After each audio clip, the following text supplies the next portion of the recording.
ನಮಸ್ಕಾರ ವೀಕ್ಷಕರೇ, ಇವತ್ತು ನಾವು ಉದ್ದ ಹಾಗೂ ದಪ್ಪವಾದ ಕೂದಲನ್ನು ಪಡೆಯಲು ನಿತ್ಯ ಪುಷ್ಪ ಹೂವನ್ನು ನಾವು ಯಾವ ರೀತಿ ಬಳಸಬೇಕು ಎಂಬುದು ಸಂಪೂರ್ಣವಾಗಿ ಈ ವಿಡಿಯೋ ಮುಖಾಂತರ ಹೇಳ್ತಾ ಇದ್ದೀನಿ. ಸೊ ಎಲ್ಲೂ ಸ್ಕಿಪ್ ಮಾಡಿದೆ ನೋಡಿ.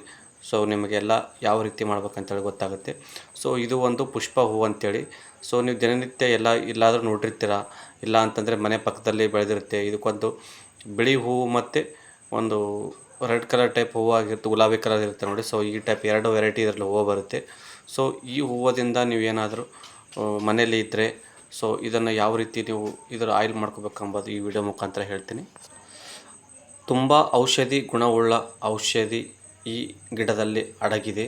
ಸೊ ಇದನ್ನು ಪುಷ್ಪ ಹೂವು ಅಂತೇಳಿ ಕರೀತಾರೆ. ಇದನ್ನು ಯಾವ ರೀತಿ ನೀವು ಉಪಯೋಗ ಮಾಡಬೇಕು ಮತ್ತು ಇದರಲ್ಲಿ ಯಾವುದು ಔಷಧಿ ಇದೆ ಎಂಬುದು ತಿಳಿದುಕೊಳ್ಳೋಣ.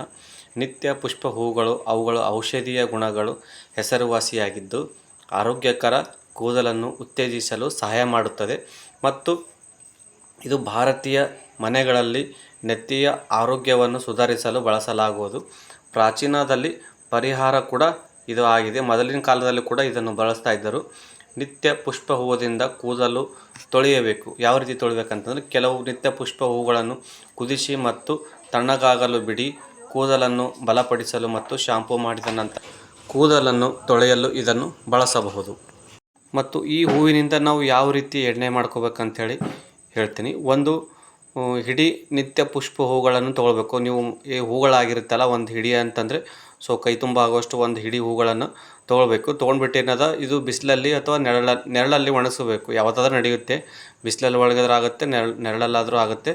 ಸೊ ಎರಡೂ ನೆರಳಲ್ಲಿ ಅಥವಾ ಬಿಸಿಲಲ್ಲಿ ಒಣಗಿಸ್ಬಿಟ್ಟು ಆಮೇಲೆ ಇದನ್ನು ಪುಡಿ ಮಾಡಬೇಕು. ಪುಡಿ ಮಾಡ್ಕೊಂಡು ಏನಾದ್ರು ತೆಂಗಿನ ಎಣ್ಣೆ ಇರುತ್ತಲ್ಲ, ಸೊ ತೆಂಗಿನ ಎಣ್ಣೆಯೊಂದಿಗೆ ಬೆರೆಸಬೇಕಿದು. ಬೆರೆಸಿ ಕೆಲವು ನಿಮಿಷಗಳ ಕಾಲ ಕುದಿಸ್ಬೇಕಿದು.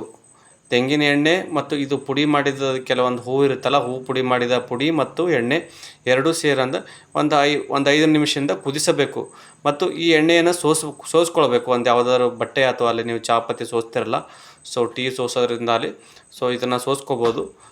ಸೋಸಿದ ನಂತರ ಎಣ್ಣೆಯನ್ನು ಬಳಸಿ ನೆತ್ತಿಯನ್ನು ಮಸಾಜ್ ಮಾಡಿ ರಾತ್ರಿ ಇಡೀ ಇರಿಸಿ ಮತ್ತು ಬೆಳಿಗ್ಗೆ ಕೂದಲನ್ನು ತೊಳೆಯುವುದರಿಂದ ಸೊ ನಿಮಗೆ ದಟ್ಟವಾದ ಕೂದಲು ಮತ್ತು ಬೆಳೆಯುತ್ತವೆ. ಮತ್ತು ತಾಜಾ ನಿತ್ಯ ಪುಷ್ಪ ಹೂಗಳನ್ನು ಮೊಸರು ಮತ್ತು ಅಲೋವೆರಾ ಜೆಲ್ನೊಂದಿಗೆ ಪುಡಿ ಮಾಡಿ ಅದನ್ನು ನಿಮ್ಮ ನೆತ್ತಿಗೆ 15ರಿಂದ 20 ನಿಮಿಷಗಳ ಕಾಲ ಹಚ್ಚಿ ಬೆಚ್ಚಗಿನ ನೀರಿನಿಂದ ತೊಳಿಬೇಕು.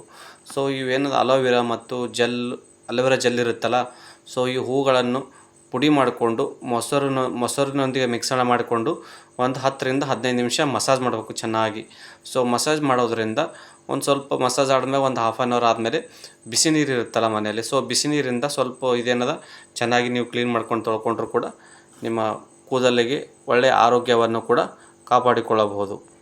ಮತ್ತು ನಿತ್ಯ ಪುಷ್ಪ ಹೂವು ಮತ್ತು ದಾಸವಾಳದ ಎಣ್ಣೆ ಕೂಡ ಮಾಡಿಕೊಳ್ಳಬಹುದು.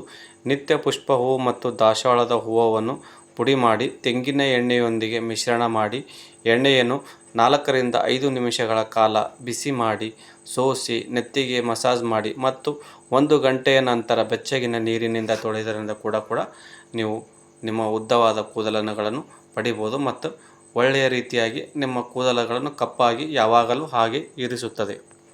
ಮತ್ತು ನಿತ್ಯ ಪುಷ್ಪ ಹೂಗಳನ್ನು ಆಲಿವ್ ಆಯಿಲ್ ಎಣ್ಣೆಯಲ್ಲಿ 1 ವಾರ ನೆನೆಸಿ ಮತ್ತು ಸ್ಪ್ರೇ ಬಾಟಲಲ್ಲಿ ಎಣ್ಣೆಯನ್ನು ಸೋಸಿ ತ್ವರಿತ ಹೊಳಪಿಗಾಗಿ ನಿಮ್ಮ ಕೂದಲಿಗೆ ಸಿಂಪಡಿಸಿ.